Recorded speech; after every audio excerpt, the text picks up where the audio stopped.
सुनो बाबू, हम क्या बोल रही हैं एक बार सुन लो। तो अपना सासू माँ के भी जब जाके कह तरी अपन तकलीफ दर्द बताओ तरी, तो सासू माँ में और पतों में, सास पतों के वार्तालाप बा कि बथला कपार दहिया टूटला ये सासू दाबना, अरे दाबना ए हमार करे हैया दाबना, ए हमार करे हैया दाबना, बथला कपार दहिया टूटला ये सासू दाबना, बथला कपार दहिया टूटला ये सासू दाबना, अरे दाबना ए हमार करे हैया दाबना, ए हमार करे हैया दाबना।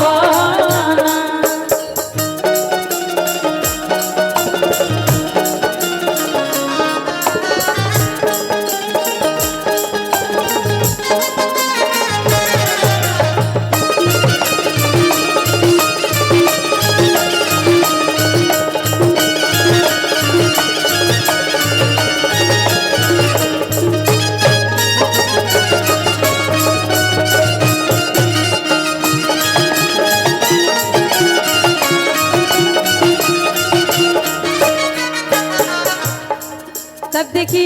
सासू माँ के रिप्लाई बा, कह तारी की जाह दिनवाए बहुआ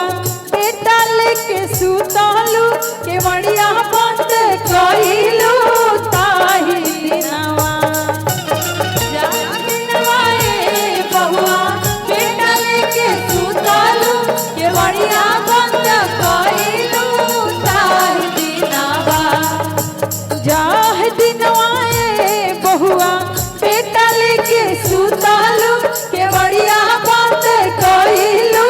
ताही दिनावा, अरे ताही दिनावा काहे हमके ना बोलावलू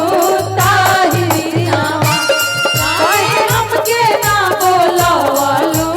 ताही दिनावा।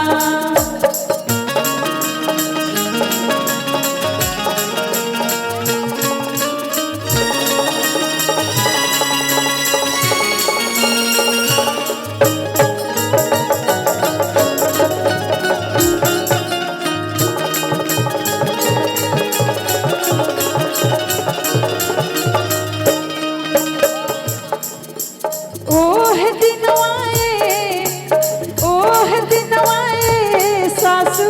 हंसत रतिया गइले, बिहसत रतिया गइले ना जननी, ओह दिनवाए सासू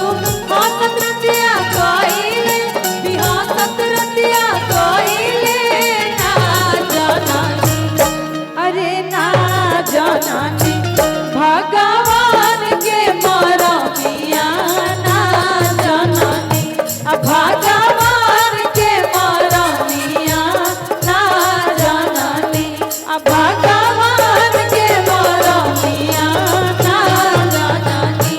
भगवान के मरमिया ना जननी, भगवान के मरमिया ना जननी। कि एगो बाप